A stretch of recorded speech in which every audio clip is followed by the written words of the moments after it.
Hello dears, ഇന്ന് നമ്മൾ റെഡിയാക്കാൻ പോകുന്നത് ചോറിന് സൈഡ് ഡിഷായിട്ട് കഴിക്കാൻ പറ്റിയ നല്ല അടിപൊളി ഒരു ഐറ്റമാണ്.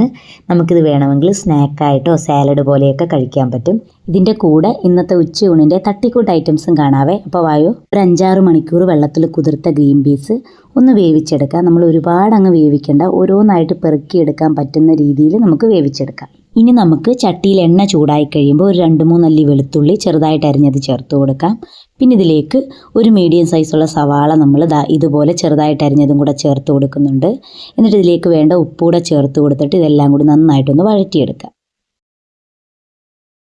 ഉള്ളിയൊക്കെ നന്നായിട്ട് വാടി കിട്ടിയിട്ടുണ്ട്. ഇനി നമുക്ക് നേരത്തെ വേവിച്ച് വെച്ചിട്ടുള്ള ഗ്രീൻ പീസ് ഇതിലേക്ക് ചേർത്ത് കൊടുക്കാം. ഗ്രീൻ പീസ് നമ്മൾ വേവിച്ചതായതുകൊണ്ട് ഇനി അധികം നേരം നമുക്കിത് കുക്ക് ചെയ്യേണ്ട കാര്യമില്ല. ഇതെല്ലാം കൂടി നന്നായിട്ടൊന്ന് ഇളക്കി യോജിപ്പിച്ച് കൊടുക്കുക. അതിനുശേഷം നമുക്കിതിലേക്ക് വേണ്ട മസാലയൊക്കെ ചേർത്ത് കൊടുക്കാം.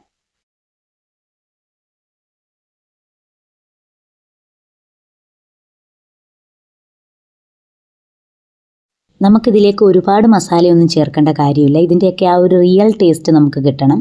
അപ്പം നമ്മളിതിലേക്ക് കുറച്ച് ഗരം മസാലയും കുറച്ച് മുളക് പൊടിയും മാത്രം ചേർത്ത് കൊടുക്കുന്നുണ്ട്. ഇനി മുളക് പൊടി വേണ്ടെങ്കിൽ അത് സ്കിപ്പ് ചെയ്യാം. നമുക്ക് പച്ചമുളക് ചേർത്ത് കൊടുക്കാം. എന്നിട്ട് ഇതെല്ലാം കൂടി നന്നായിട്ടൊന്ന് യോജിപ്പിച്ചെടുക്കാം. ഇതിൻ്റെയൊക്കെ ഈ പൊടി ഐറ്റംസിൻ്റെയൊക്കെ പച്ചമണമൊക്കെ മാറി ഇതെല്ലാം കൂടി നന്നായിട്ടൊന്ന് യോജിച്ച് ഇതിലേക്ക് പിടിച്ച് കഴിയുമ്പോഴത്തേക്ക് നമ്മളിതിലേക്ക് 2 മുട്ട പൊട്ടിച്ചൊഴിച്ച് കൊടുക്കുന്നുണ്ട്. അപ്പോൾ ഗ്രീൻ പീസിൻ്റെ അളവിനനുസരിച്ച് മുട്ടയുടെ എണ്ണം കൂട്ടുകയോ കുറയ്ക്കുകയോ ഒക്കെ ചെയ്യാം. അപ്പോൾ നമ്മളിപ്പം ഇത്രയും ഗ്രീൻ പീസിന് ഒരു 2 മുട്ടയാണ് പൊട്ടിച്ചൊഴിച്ച് കൊടുത്തത്. എന്നിട്ട് ഇതെല്ലാം കൂടി നന്നായിട്ടൊന്ന് ഇളക്കി കൊടുക്കാം. അപ്പം നമുക്ക് നല്ലതായിട്ട് പൊടി പോലത്തത് കിട്ടണമെങ്കിൽ നമ്മൾ മുട്ട ഇട്ട് കൊടുക്കുമ്പോൾ ഉടനെ തന്നെ അങ്ങ് ഇളക്കി കൊടുക്കണം. അല്ല കുറച്ച് വലിയ കഷ്ണങ്ങളായിട്ട് ആ മുട്ടയുടെ ഇത് കിട്ടണമെങ്കിൽ ആദ്യം ഒന്ന് ഇളക്കി കൊടുക്കേണ്ട. ചെറുതായിട്ടൊന്ന് കുക്കായി കഴിയുമ്പോൾ നമ്മൾ ഇളക്കി കൊടുക്കുകയാണെങ്കിൽ കുറച്ച് വലിയ കഷ്ണങ്ങളായിട്ട് കിട്ടും. അപ്പോൾ എന്നിട്ട് ഇതെല്ലാം കൂടി നന്നായിട്ട് യോജിപ്പിച്ചതിന് ശേഷം കുറച്ച് കുരുമുളക് പൊടി നമ്മൾ ഫൈനലായിട്ട് ഇതിലേക്ക് ചേർത്ത് കൊടുക്കുന്നുണ്ട്. ഈ കുരുമുളക് പൊടി ചേർക്കുന്നതാണ് ഒരു പ്രത്യേക ടേസ്റ്റ് നമുക്ക് കിട്ടും. കാരണം അധികം മസാലയൊന്നും ചേർക്കാതെ ആ ഒരു കുരുമുളക് പൊടിയുടെയും പിന്നെ ബാക്കി ഗ്രീൻ പീസിൻ്റെ മുട്ടയുടെയൊക്കെ ആ ഒരു ടേസ്റ്റ് ആയിരിക്കും നമുക്ക് കിട്ടുന്നത്. അപ്പോൾ നമുക്കിത് ചോറിൻ്റെ കൂടെ അല്ലാതെ വെറുതെയും സ്നാക്കായിട്ടൊക്കെ കഴിക്കാം. ഇനി നമുക്ക് ഇന്നത്തെ ഉച്ചയൂണിന് എന്തൊക്കെയാണെന്ന് കാണാം. അപ്പോൾ പ്ലേറ്റിലേക്ക് ആവശ്യത്തിന് ചോറെടുക്കുന്നുണ്ട്. പിന്നെ നമ്മളിപ്പോൾ റെഡിയാക്കി വെച്ചിട്ടുള്ള ഗ്രീൻ പീസും മുട്ടയും വെച്ചിട്ടുള്ള അടിപൊളി ഐറ്റവും കൂടെ സൈഡിലേക്ക് വെച്ച് കൊടുക്കുന്നുണ്ട്.